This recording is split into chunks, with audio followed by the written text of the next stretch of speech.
Tapi tadi menarik nih, ada dikatakan sistem zonasi ya, kayak zaman-zaman sekolah gitu. Nah, apa sih manfaatnya dibuat sistem zonasi itu? Kayak misalkan ada warna hijau dan merah, itu tujuannya untuk apa sih kalau boleh tahu? Ya, Kakak Ilham bisa. Jadi terkait dengan sebuah sistem itu ada di satu aplikasi, yaitu aplikasi Hafiz. Dia namanya peta perluasan Vaskes. Di situ kita bisa melihat bahwa zonasi-zonasi yang bisa dikatakan masih cukup peserta atau fasilitas kesehatan yang masih memadai untuk di tempat itu, Kak. Ya, untuk memastikan ya biar nggak ada penumpukan juga berarti ya. Oh, ya. Oh iya, kalau untuk proses tadi sih kan katanya nanti ada proses verifikasi ya. Itu melibatkan eksternal juga nggak sih atau mutlak BPJS Kesehatan doang? Benar, Kakak Fajri. Jadi setiap kita melakukan credentialing atau recredentialing pasti kita melibatkan. Semisal kalau kami melakukan credentialing di rumah sakit, otomatis ada Persi, Persatuan Rumah Sakit untuk wilayah Gorontalo ya, untuk provinsi sendiri. Semisal kalau di klinik kami turun bersama Dinkes dan Asklin ya, Kakak Ilham. Asosiasi klinik. Jadi kami mengikut sesuai segmen. Jadi dibagi-bagi lagi ya? Iya, dibagi-bagi karena perhimpunannya kan beda-beda seperti itu sih. Oh, jadi biar nggak ada satu sisi doang ya, jadi ada melibatkan sisi eksternal juga ya untuk memastikan standar-standar yang tadi itu ya. Oke. Selain itu melibatkan dinas kesehatan juga kan ya, dari masing-masing kabupaten berarti ya? Benar, dari masing-masing kabupaten. Nah, kan tadi kita bahas sebelum Vaskes tersebut kerjasama nih. Nah, sekarang kita coba ada nggak sih upaya yang dilakukan BPJS Kesehatan dalam memantau Vaskes-Vaskes ini sudah bekerja sama, misalkan apakah ada kekurangan layanan atau seperti apa gitu, ada nggak sih prosedurnya?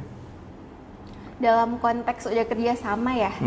Oke, dalam konteks sudah kerjasama, kami tuh ada monitoring untuk kepatuhan Vaskes. Kemudian kita juga ada Kakak Ilham, sibling ya? Ada sibling, kemudian juga ada Monef setiap triwulan. Jadi di situ kami nanti bisa memberikan informasi kepada Vaskesnya bahwa ada pelayanan yang harus diimprove atau misalnya harus ditingkatkan, seperti itu sih. Untuk monitoringnya tadi ya? Untuk monitoring, seperti itu. Tadi menarik tuh, ada sibling, boleh diceritain nggak sedikit itu? Sibling itu apa sih? Coba Kakak Ilham, bantu. Kalau terkait dengan sibling, itu memastikan ketersediaan sarana dan prasarana yang ada di rumah sakit itu. Jadi ada petugas, mau petugas P3RS atau kakak-kakak para pengelola fasilitas kesehatan itu biasa turun langsung melihat ketersediaan sarana prasarana, pengaduan. Jadi itu diinput dalam aplikasi sinkron. Jadi situ dilihat langsung mana aplikasi yang memang mana sarana prasarana yang memang contohnya seperti TV, antrian online itu kan kadang beberapa Vaskes itu kita temui tidak menyala gitu untuk sistem antrian online-nya, jadi seperti itu. Nah, itu yang menjadi upaya untuk bagaimana kemudian mengevaluasi kembali terkait dengan kepatuhan dari fasilitas kesehatan itu sendiri kan. Oh, jadi berarti ada spot check langsung ya, secara berkala tiap bulannya ya, tiap bulannya dari BPJS Kesehatan untuk memastikan fasilitas kesehatan tersebut tetap menerapkan pelayanan yang terbaik bagi peserta JKN. Baik. Nah, misalkan nih di tengah jalan, namanya kerjasama, kan nanti kan pasti ada yang bertepuk sebelah tangan gitu, atau ada yang melanggar perjanjian tersebut gitu. Itu gimana sih? Apakah ada sanksi bagi Vaskes tersebut atau ya biar saja gitu? Boleh diceritain mungkin? Jadi kita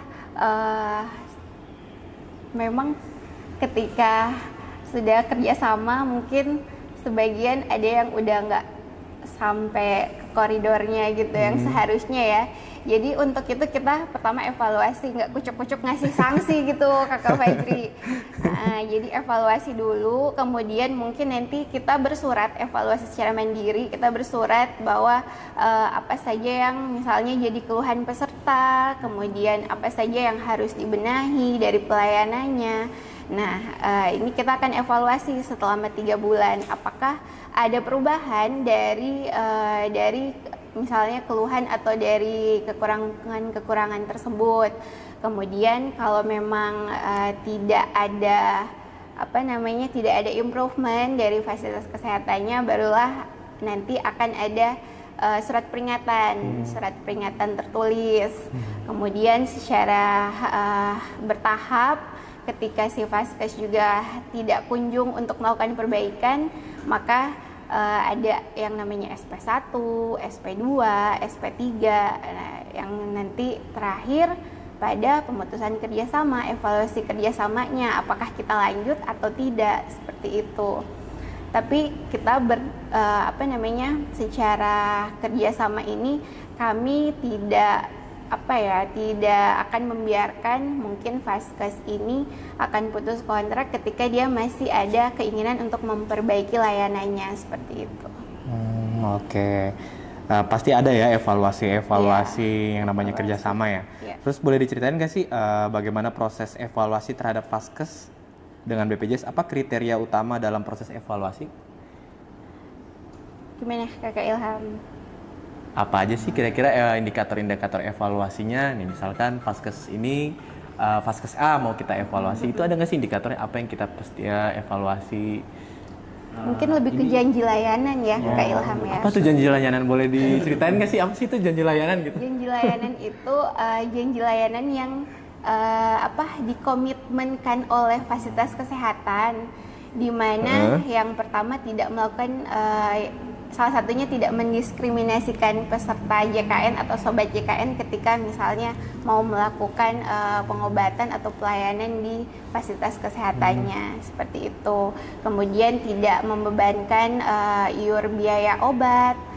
Misalnya kalau pasiennya di iur biaya obat itu sebenarnya tidak boleh. Oh, nggak boleh ya? Itu nggak boleh. Jadi nggak boleh ada pungutan-pungutan liar namanya ya? Iya, selama sesuai indikasi medis itu tuh tidak bisa. Jadi semuanya harus berdasarkan regulasi. Jadi dalam regulasi bilang kalau sudah indikasi medis dan si pasiennya harus dapat obat itu, berarti ya harus menjadi tanggung jawab si Vaskesnya, seperti itu.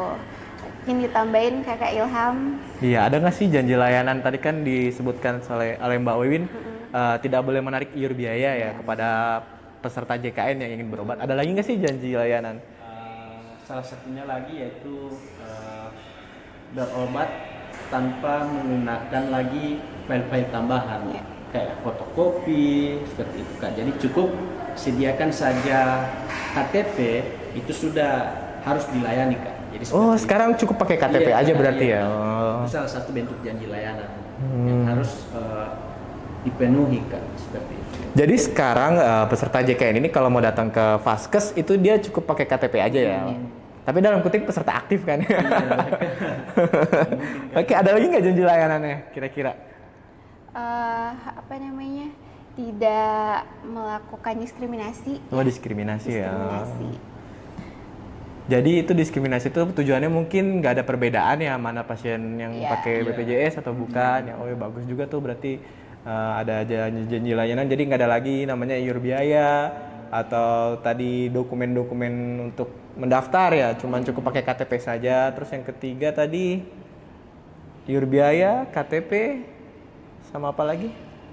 Tidak diskriminasi. Diskriminasi layanan, ya itu dia yang paling penting. Oke, baik. Kita lanjut.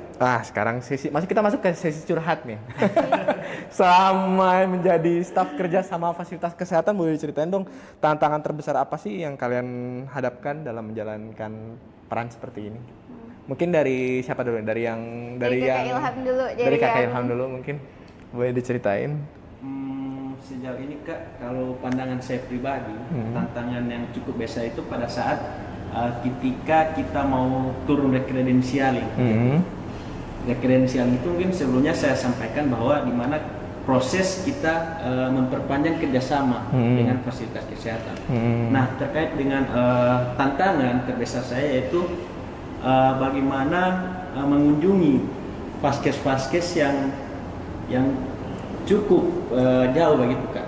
Ya, contohnya kemarin kan sebenarnya sih Kak mau rencana ke salah satu vaskes yang di ujungnya. Ya, di ujung begitu Kak, yang tidak diakomodir, cuma lantaran memang cuaca juga, ya, kondisi cuaca yang cukup ekstrim dan sebagainya, nah sehingganya itu membuat kami untuk menunda proses itu. Tapi ada beberapa opsi yang kami sediakan begitu Kak. Nah sehingganya itu bagi saya tantangan yang cukup besar sebenarnya begitu. Oke, kalau dari Kak Wiwin? Tantangannya itu sama seperti Kakak Ilham bilang tadi. Jadi beberapa vaskes yang jaraknya tuh cukup lumayan, dari aksesnya yang ekstrim, kemudian mungkin di pulau-pulau. Itu yang paling sebenarnya bukan tantangan tapi lebih ke asik sebenarnya. Jadi kalau petualangan ya? Ya, petualangan. Jadi kalau apalagi ke daerah Garut yang banyak pulaunya itu, jadi kita sembari healing kalau misalnya mau ke vaskes itu. Bisa pulau-pulau yang apa namanya di Garut itu tuh ada pulau apa ya Kak Ilham kemarin tuh pulau cinta. Iya, pulau cinta. Bukan pulau cinta di Balemo. Itu Balemo. Ya, jadi ada satu pulau yang kalau ke sana tuh kita harus pakai perahu. Kemudian pulangnya itu nggak boleh kemalaman karena nanti takut ada cuaca yang ekstrim, kita nggak bisa pulang seperti itu. Oh, luar biasa ya tantangannya. Sih, Tapi itu semua terbayar lah ngelihat kepuasan peserta ya, bisa terlayani dimanapun tanpa pengecualian. Misalkan di luar pulau juga mereka masih tetap bisa mengakses layanan kesehatan. Ya. Baik, sekian untuk episode kita sore hari ini. Sampai ketemu di next episode. Kita sampaikan terima kasih dulu kepada Kak Wiwin dan Kak Ilham.